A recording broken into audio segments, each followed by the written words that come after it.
आम्ही 70-75 वय झाले, आम्हाला रुपया नाही, आम्हाला काहीतरी इन्कम आहे काय, पण दुनियाची निवडून आले, दुनियाची हे केले, मला मिळालंच नाहीत ना लाडक्या बहिणीचे पैसे आणि आले ना. आम्ही 10 चक्रा टाकायला इथं बँकेला चालल्या यायला, पण पैसेच आले नाहीत. निवडणूक येऊन ठेपलेली आहे, तर सध्याचे कोण आमदार आहेत? सध्याचे आमदार आता कोणीच नाहीत का? आमदार तर आहे ते आहेच आहे आमचं अशोकराव साहेब. अशोकरावच आहेत. मागच्या वेळेस तुम्ही त्यांना सहकार्य केलं होतं? मागच्या वेळेस केलं होतं, आता करणार नाही. या काळात तर जनतेचा एक प्रवाह असा झाला की बाबा आम्ही महाविकास आघाडीला निवडून देऊ. कोणाची मक्तेदारी नाही विधानसभेवर. अशोक चव्हाण झाला, शंकरराव झाले की अशोक चव्हाण झाले की भाभी झाल्यावर पुन्हा पोरगी. विधानसभेला कोण कोण उमेदवार होते आठवते? आठवते ना, सांगा. अशोकराव चिखलीकर, अजून नामदेव आईलवाड हे 3 उमेदवार होते. 3 नामदेव आईवडला, पण त्याने आम्हाला धोका दिला. त्यांनी धोका. त्यांनाच कशासाठी?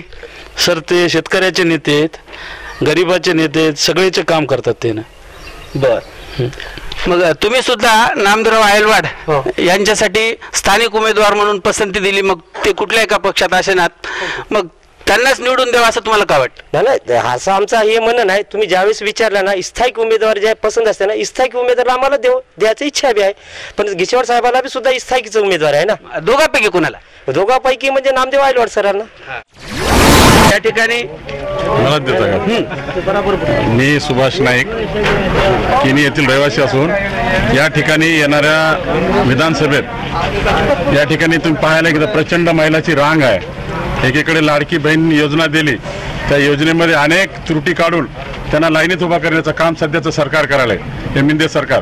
त्यामुळं येणाऱ्या काळात तर जनतेचा एक प्रवाह असा झाला की बाबा आम्ही महाविकास आघाडीला निवडून देऊ.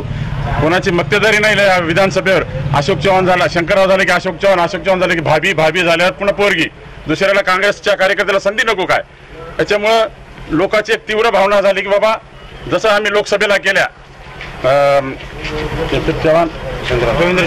वसंतराव चव्हाणाला निवडून दिलो, त्याप्रमाणेच यावेळेस विधानसभेला निवडून देण्याचा प्रयत्न करणार आहेत. या देशामध्ये भारतीय जनता पक्षाचं सरकारपेक्षा आम्हाला येणारं महाविकास आघाडीचं सरकार पाहिजे असं जनतेचं मत आहे, माझंही मत आहे. तुम्ही पक्षाला बघून मतदान करता का उमेदवाराला बघून?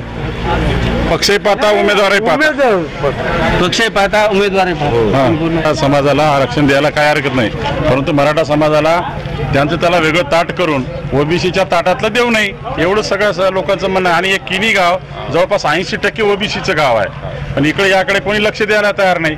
फक्त निवडणुका आल्या आणि हे झालं की नेते आले त्यांचं आलेत. पण आता इथं बघा दुनियाचे शेतकरी परेशान आहेत. सगळे मिळाले स्कीम, तुमच्या PM योजनेचं असो, मुख्यमंत्र्याचं असो, सगळे योजना होल्ड लावून ठेवलेत. त्याकडे कोणी लक्ष द्यायला तयार नाही. फक्त निवडणुका आल्या की यायलेच चालेल, त्याला अर्थ नाही जास्त. तर त्याच्यामुळे या ठिकाणी प्रमुख लढत ही महाविकास आघाडी आणि त्याचबरोबर महायुती या 2 पक्षाच्या माध्यमातून होणार असल्याचं चित्र दिसते. परंतु ह्या दोन्ही पक्षाकडून जर समजा ओबीसीला प्रतिनिधित्व नाही दिलं तर तुम्ही मतदान कोणाला करणार? आम्ही तर ओबीसीलाच देणार आहे. वेळेस उमेदवारच नाही दिला, प्रमुख नाही दिला तरी आम्ही ओबीसीच्या उमेदवाराला ज्या ठिकाणी ओबीसीचा राहील त्याला आम्ही देणार. कुठल्याही पक्षाकडून ओबीसीचा उमेदवार दिल्या गेल्यावर तुम्ही त्याला मतदान करणार. मग मागच्या खेपेला तिरंगी लढत झाली होती, हे आठवते का तुम्हाला? 2019च्या विधानसभा निवडणुकीमध्ये अशोक चव्हाण यांना विजय प्राप्त झाला होता. दुसऱ्या नंबरवरती होते कैलासवासी बापूसाहेब देशमुख गोरटेकर भाजपकडून, आणि तिसऱ्या क्रमांकावर होते वंचित बहुजन आघाडीचे नामदेवराव आयलवाड. तर हे आठवते? त्या ठिकाणी आयलवाड संपर्कात कमी पडले, त्यांना फिरण्यामध्ये प्रत्येक खेड्यामध्ये ते जाऊ शकले नाहीत. बरं, आम्ही 70-75 वय झाले, आम्हाला रुपया नाही, आम्हाला काहीतरी इन्कम आहे काय, पण दुनियाची निवडून आले, दुनियाची हे केले. सरकारकडून तुम्हाला काय पाहिजे? काय आम्हाला महिना चालू पाहिजे. कशासाठी महिना चालू पाहिजे? वय जास्त झालं म्हणून? हा, वय जास्त झालं, काम महिना झाले. 60 वर्षाचं तुम्हाला मिळालं नाही लाभ? नाही या ठिकाणी 60 वर्षाचा सुद्धा सरकारकडून कुठल्याच प्रकारचा लाभ मिळाला नसल्याचं या ठिकाणी स्थानिक नागरिक सांगत आहेत. केशव दत्तराम जाधव, गाव दिवशी छोटी मोठी दिवशी करू दिवशी खोर म्हणाल तिथं या ठिकाणी जरांगे पाटील का जे म्हणाल तिथं जरांगे म्हणतील त्या ठिकाणी. बर, तर जरांगेला कस काय मतदान? हो आम्हाला ते आरक्षणच नाही, आज आमची काय आवश्यकता बघा तुम्ही. आम्ही शेती करता, कुणबी करता, त्याच्यामुळे आम्हाला आरक्षणासाठी आम्हाला एक जरांगे म्हणाल तिथं टाकाल, जरांगे पाटील. हे नागरिक आहेत. मराठा आरक्षणाची धग ही ग्रामीण भागात सुद्धा पोहोचलेली आहे आणि त्यांचं म्हणणं असं आहे की जरांगे जे सांगतील त्या उमेदवाराला आम्ही मतदान करणार. ते बी आमचे पत्राचे घर राहतात, आमचे काही लई नाहीत.